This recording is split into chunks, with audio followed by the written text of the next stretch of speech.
And but I think nowadays the access is there is so much there, but I'm not sure if the depth of knowledge is there.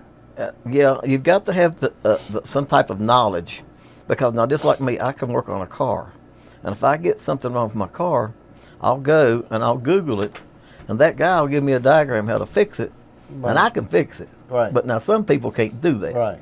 And that's the difference.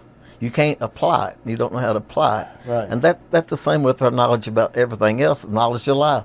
People knows it, but then they can't make it into action. That's the changes. Yeah. You know what I've tried to do when we talk about changes in the world. I think about I look at my grandkids sometimes, and I worry that they don't know.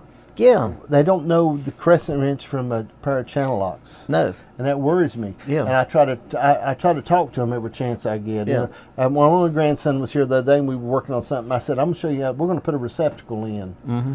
And I showed him how to, and I have to let him do it. Okay. Yeah. I want to jump in, but I have to let him do it and let him take, and I talk to him all the time about that kind of stuff. And my one grandson, I got him out, my youngest grandson, Colsey.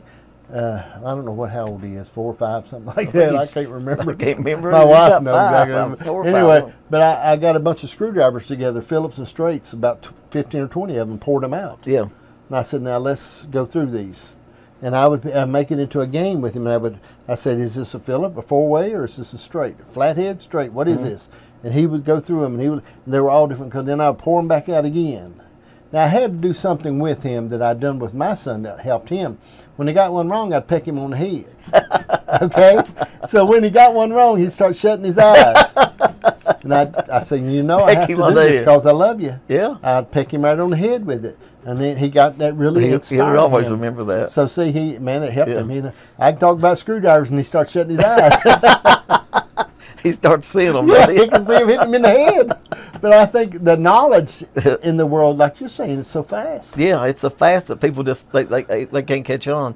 Most people can't do. I mean, as far as mechanical, anything like that, they can't do nothing no more. We need trade schools. Yeah, we do. Oh yeah, we do. We've lost it out. Everybody's went to the computer, and everybody can't be a scientist. Everybody can't be a doctor. No, and everybody can't be a lawyer. Somebody's got to have hands-on experience on stuff. Somebody's got to fix the toilet. They got to fix it if it tears up. Somebody's got to fix the toilet. Yep. Somebody's got to fix that door. Yes, they do. They can make it, and you can put it in, and everything works right, but it's going to tear up. Sooner or later. If it moves long enough, it'll tear up. I don't know if it moves long enough. I think about it, and people don't. They don't think about it. Okay, they don't. Well, let's talk about this situation. Okay. Yeah. And I know you had a lot of experience with this. Let's talk about money for a minute. All right. When we're talking about money, there's principles that you have to apply in order to be able to live.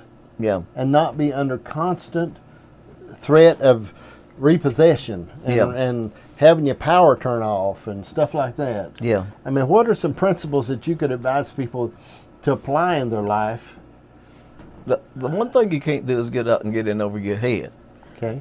I sold cars for 38 years, and I never would sell nobody nothing, a vehicle that they couldn't afford. Right. That was my deal. Right. Because if I sold it to them and they didn't pay for it, I wasn't going to never get to sell them another car. Exactly. That's the way I looked at it. Yeah. And that was the principle that I had. I watched out for them. But now a lot of people ain't like me, I promise you right up front. Right. But that's because we live in a small area, and we're not like a city. You sell one person one car, you'll never see them again. Right. So we got to keep selling back. So I use that principle about that. And I use that a lot in my life. And sometimes we get a little bit loose if we start making money.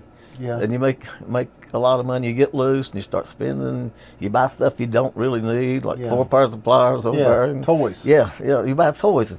You buy stuff that ain't worth nothing. When you get ready to get rid of it, you just give it away almost. Right. And here you've got $10,000 in it, and you'll sell it for $1,000. Yeah. And that's what you do. Yeah. And a guy told me one time, he said this, and I will never forget it as long as I can remember.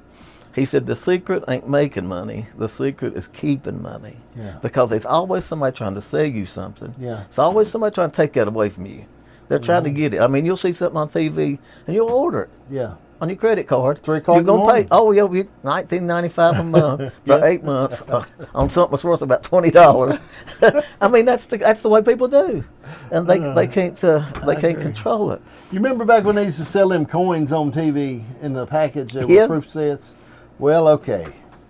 I mean, that's been 35, 40 I years did ago. that. But I got them because I get them on my credit card. You Yeah, know, I did too. Well, anyway, a while back I found them. Okay, they was in a storage building on the hill. And I pulled this big box out of there. I said, "What is this?" And there's all these proof coin sets. Okay, I had them and I too. said, "What in the world?"